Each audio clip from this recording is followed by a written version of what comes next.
Elles ont été sélectionnées à partir d'une courte liste de 20 découvertes archéologiques dans 15 régions de niveau provincial.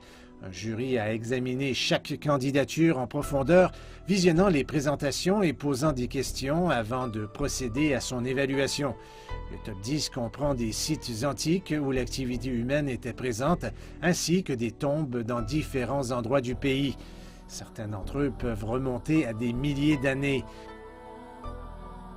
Le tombeau de Tushan à Suzhou, dans la province du Jiangsu, en fait partie avec une histoire d'environ 2000 ans.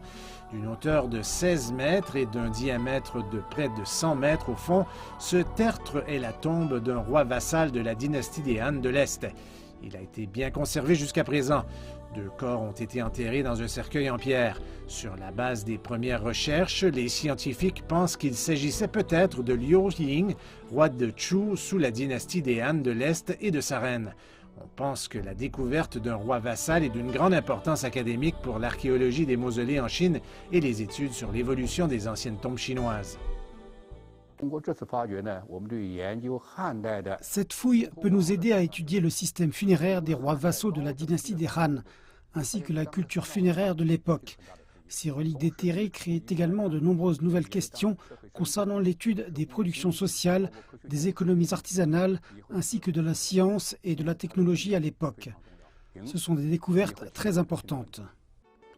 Le site du monticule de coquillages de Jingtushan Yuyao dans la province du Zhejiang figurait également dans le top 10.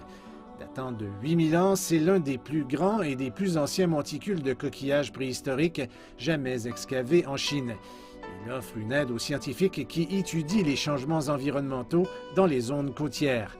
Les prix annuels sont décernés depuis 1990.